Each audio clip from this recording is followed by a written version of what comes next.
Well, welcome to Sound Advice, the Hearing Friendly Business Podcast. Today, I'd like to honor Dr. Marion Downs, who is considered to be the mother of audiology. She was a Rosy Riveter. That's a woman who went back to work during World War II. I think Marion is probably like me. She always worked. But let's see if in the comments, how many of you knew or know someone who has served during the World War II time period. They're also known as the greatest generation for a lot of reasons. And today is Woman Day or World International Women's Day. So, for any woman who is listening or watching, then happy Women's Day to you and to all your little girls who one day will be women too. So, the greatest generation is a term used to describe those Americans who grew up during the Great Depression and fought or served in some way in World War II, or those who labored to help win it. So, as in Marion Downs, and also my mother as well. Her name was Marianne Norwood. So that's what my mother's name was. And she just was a phenomenal woman. And I am so grateful that she raised me with the values she raised me with. I know my voice is a little scratchy. I hope you're getting through it. But that's just where it is. And I am recording this at nighttime, which normally I record during the day.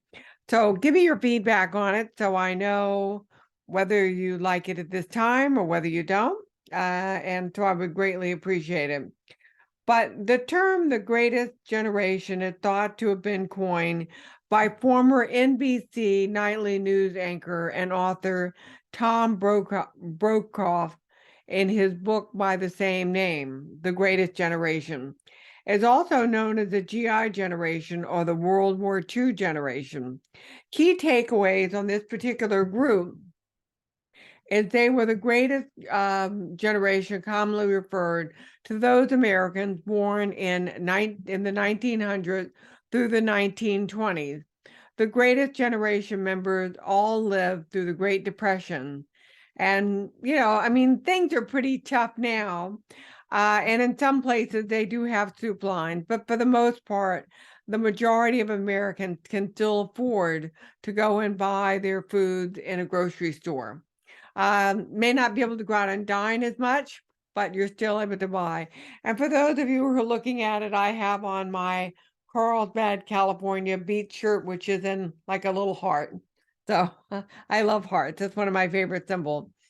These individuals have often been described as driven, patriotic, and team players. The greatest generation members also tend to be the parents of the baby boomer generation, of which I am of the baby boomer generation. And right now, there are less than 100,000 of the greatest generation left today in the United States. But I know my parents' values, and in particular, my mother's values about being driven, being patriotic, and being a team player has rubbed off on me as well. So, understanding the greatest generation, there are no precise dates that describe when the members of the greatest generation were born, like Marion Downs, though many were given the 1900s to 1920. And then they experienced many hardships and they lived through many experiences. And many of them actually fought. And what Marion Downs, how I met her was I was at an event at the Port of San Diego, which is where I recently got married, just so you know, down there. So I have fond memories. And I had on my logo, and the logo is just an ear with a question mark in it. How is your hearing? So is it mild? Is it moderate severe? Is it profound? And most deaf people are probably not going to wear this symbol, except if they're bicycling or do something active with sports, or they can even put it on their window to let police officers see, or the real term is peace officers. So PEACE. I don't know where we got the term police, but if somebody knows, please put it in your chat. So therefore I know. But what transpired is a woman asked me, do you know who Marion Downs is? As she looked at my logo. And I looked at her and smiled and said, no, I really don't. And then she informed me that she was her grandmother. And so I said, well, that's nice. And then she looked at me and smiled a little bit more and then said, and explained exactly who the mother of audiology was, and at that time is, and would I like to meet her? So of course I said yes. So when Marion Downs and I met physically for the first time after emailing and talking on the phone and transcribe back and forth emails, then what transpired was that she picked me up at the Denver airport where it was snowing. I mean, snowing, just like there's snow everywhere there. And I offered to drive, and she said no. She called me TJ, which is my deaf, as in I have no hearing, deaf sign name. And she said, TJ, you're not used to driving this, so I'll drive at 92 years old. And I found out later on she moved from her house closer to Denver where the a lot of malls and stuff were, and also bus lines. And she looked at me and smiled. She said, they don't have a clue as to how old I am. So as long as you can keep it undercover, then do that too. But she drove me to the Denver airport, to Vail, which I will share a little bit more with you about that whole experience. But it was just really neat being picked up by this lovingly, well, I'll just call her Maverick leader. And, that's like John Lennon and Marilyn Monroe and myself as well, for anybody who can see things outside of the box. So that's what she did. So Marion Downs told me that she decided during World War II as a Rosy Riveter to go. There was a long line for, we called them secretaries in, they now call them administrative assistants. But she went for the short line, which was audiology. And so that's how she got into that particular field. But she was born and raised in a place called New Ulm, which is ULM, Minnesota. She did marry a man named George Downs, who was a PhD, after her junior year in college. So she was already in college when World War II started. And the couple had 3 kids. She majored in political science and English, and then later on enrolled in the University of Denver to complete her master's degree in audiology. And you'll find out a little bit more about how she got the title Dr. Downs later. But first she worked with the Veterans Administration, and then being the Maverick leader, she was paired up with a woman named Doreen Pollock, where they both initiated the practices of fitting hearing aids on infants by the age of 6 months, on the theory that the earlier the remediation and prevention, the better functioning the child would be. And since that time, there have been studies that show that if one can hear sound and if they can process words, and the earlier you can, then the better it is. Myself, due to COVID, I didn't wear my hearing aids because I was here at the house most of the time.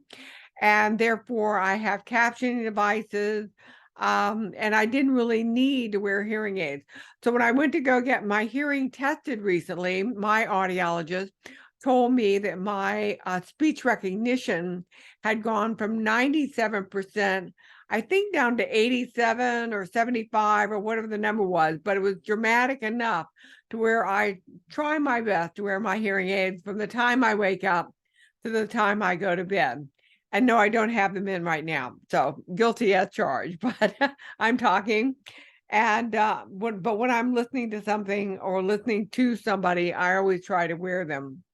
So Dr. Downs did believe that a child could better function if they could get the hearing aids in as soon as possible. At that time, they were only getting hearing aids for children 2 to 3 years old. You're talking about in the 50s and 60s. And the same applies to adults. So as soon as you need a hearing aid, then just grin and bear it and go ahead and be one of the new tribe or one of the new people and go ahead and get your hearing aids, because you'd be amazed at how many celebrities wear hearing aids currently. So it's not an older person thing anymore, because 60% of the Afghan and Iraqi veterans came back with hearing loss and wear hearing aids. So that's just where it is.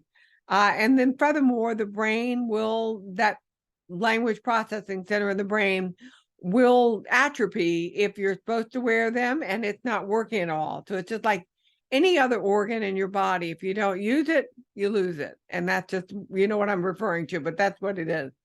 But during Dr. Downs' time, the kids didn't do that. So what she did was she went on to develop an observation test on newborns and the AB testing protocol.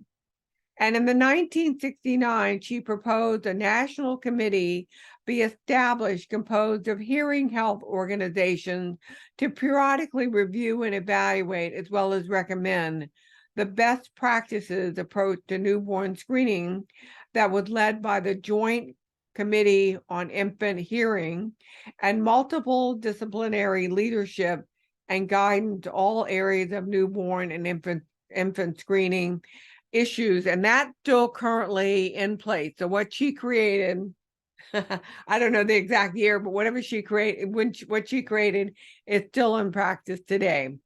And she went on to, she did share with me that it took her 40 years, and this is from her, and this was not a research that I found anywhere, but she did share with me that it took her 40 years to get newborn screening approved in every state in the United States, and California was the last state, and that it would take some time for me to get my hearing loss awareness logo, which those of you who are seeing me on Zoom can see this.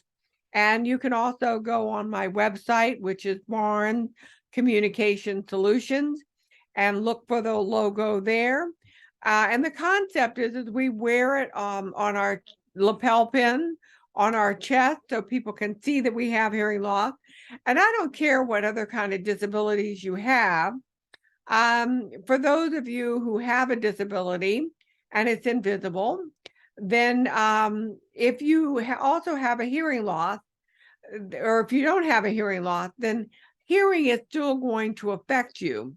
So the hearing disability loss is something that people do need to tune into, because if you lose your hearing tomorrow and you've already got that other disability, then it would be so much better if you were prepared for what to do if that happened, instead of dealing with two disabilities all the time. It's just because hearing loss is something that you can, there are classes that I teach that actually help people learn what to do if they've got hearing loss and how to interact with family, community, at work, and this sort of thing, to take a proactive, strong approach.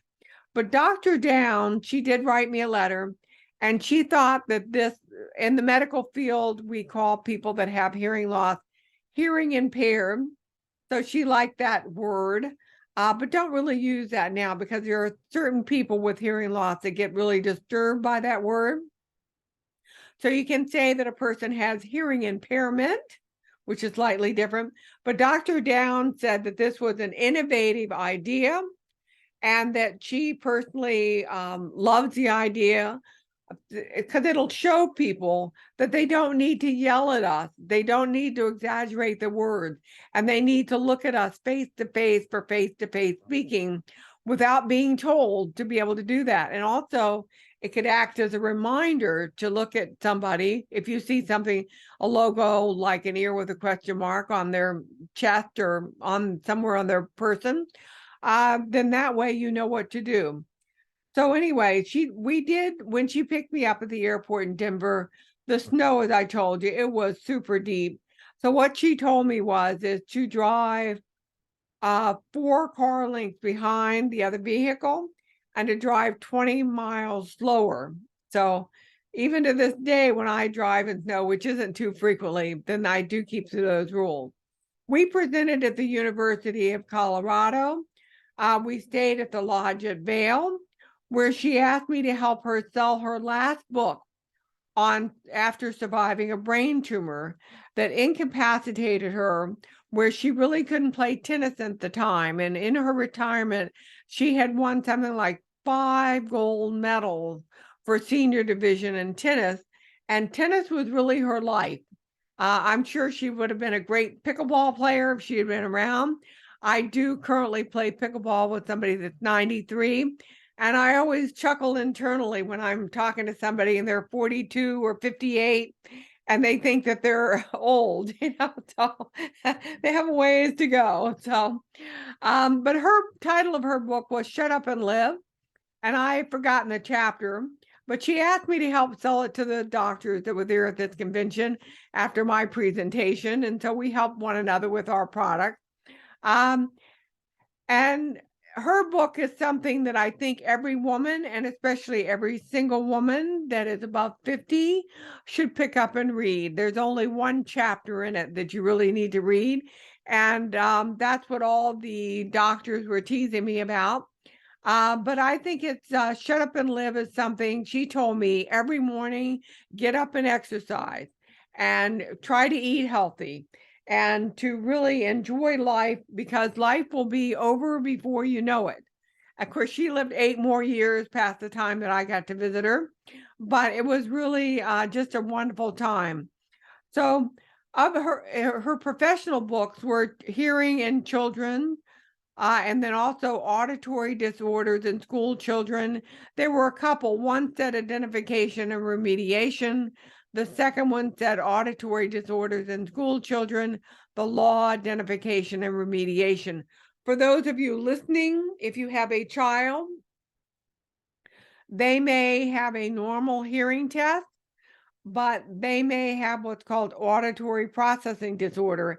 And that is just the nerve. So after the sound comes in and it goes through it taps the eardrum, and then it hits the hammer, the amble, the syrup, and then it hits the cochlear, where hopefully if you've got 22,000 hair cells in it, then it pops up. It's in mechanical energy. It's captured by by that particular cilia or hair cell, whichever term you want to call it.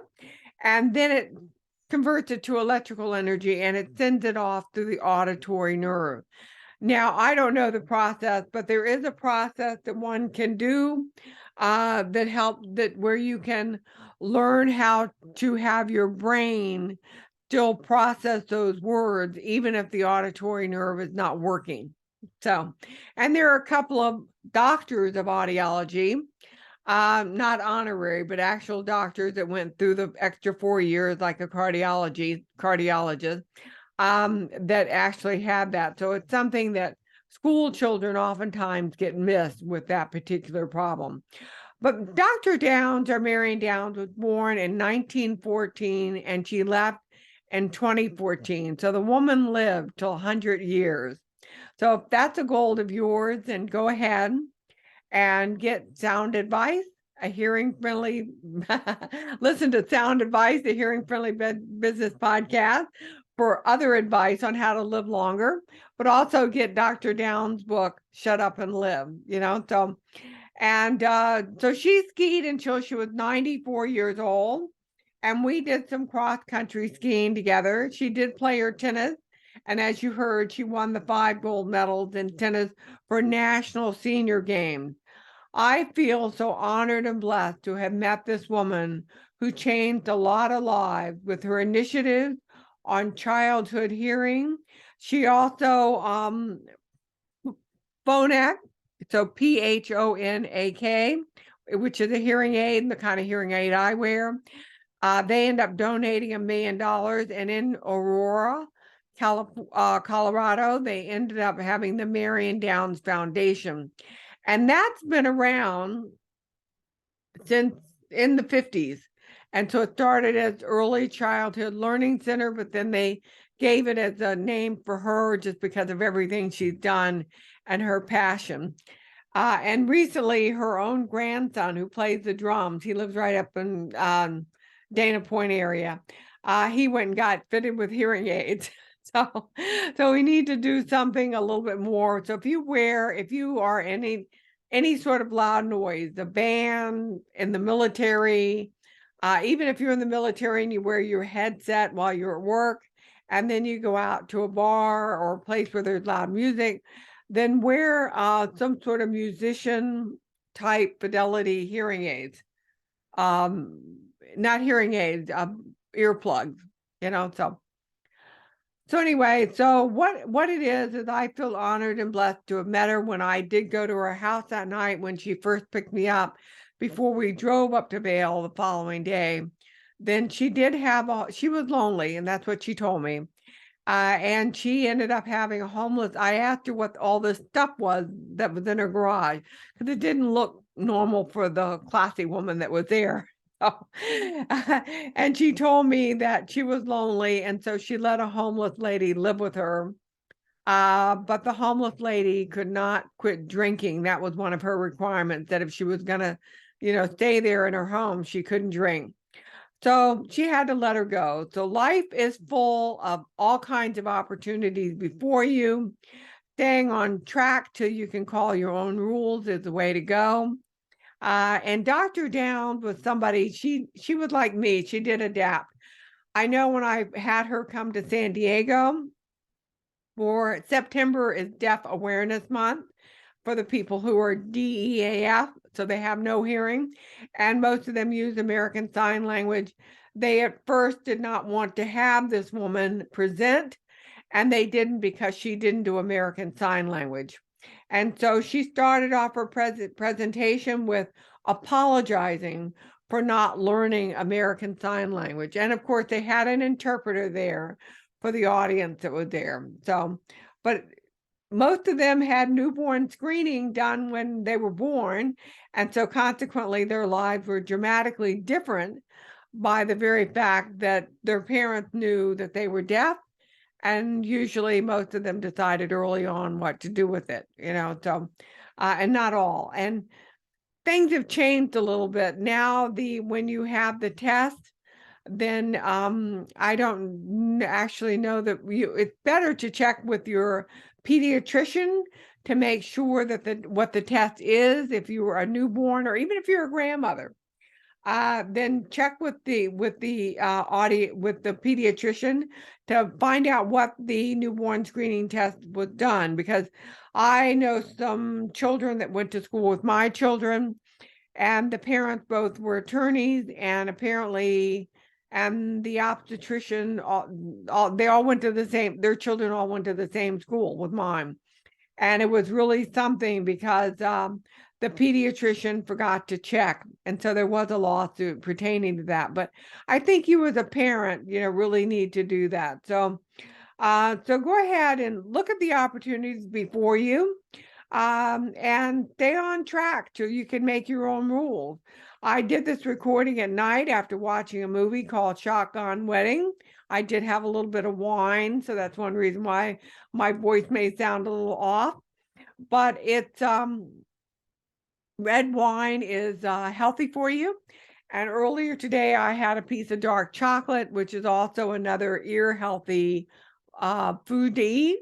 And I spoke with a girlfriend, and she asked me about salmon because her husband needs to start eating healthier foods.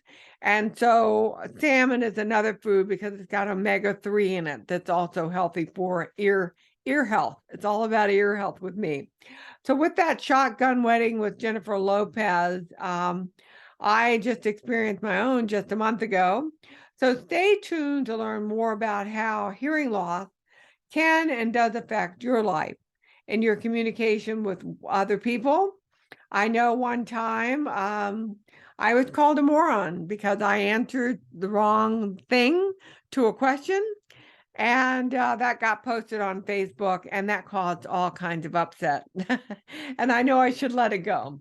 But it's just disturbing that somebody with all my education as a former emergency room department manager, that I would be called a moron.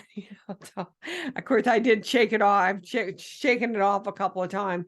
But just realize if you're talking to somebody and they're answering totally off topic, it's probably just hearing loss. Okay. I mean, there are other psychological and psychiatric things it can be, but oftentimes it's just a hearing loss unrecognized. So no matter what other disability you have or a loved one might have, how you hear and how you listen affects both your health and your wealth. I hope Nigel of Mission Federal Credit Union, who has a daughter who he was all pro and getting this possibly as a marketing tactic, since we are a $1 trillion Miss Market niche, and also a UCSD Trident. I also graduated from UCS, University of California, San Diego, is hearing what I'm saying. Because wouldn't that be wonderful to have Mission Federal Credit Union, who I'm now a member of, be a hearing friendly, trained and certified, and have them spread out the word about how important hearing is. And also to get some more clients, because we're a $1 trillion Miss Market niche. As I'm, classic analogy I like to use, the LGBTQ community. You know, they used to say that they were just all gay for one and one for all. And so with the hearing loss community, it's the same thing. We have different segments of how your hearing is. So in honor of Women's World Health Day and Women's Day, then thank you very much for Marianne Barnes, and also for my 3rd grade teacher, Mrs. Maury Perez, who's down in La Jolla. I live in Carlsbad. Mrs. Perez recommended that I get my hearing test, my first hearing test, done in Morocco, Africa, when I was a 9-year-old child. And my dad didn't let me get them. I think it was a father decision rather than a mother thing. But my mother sat down with me every day after school, and I had diction lessons until I got them correct. So I wasn't allowed to go out and play until those words were correct. And then also to Dr. Downs and her entire family for all the help she has done in the audiology field, and considered the mother of pediatric audiology.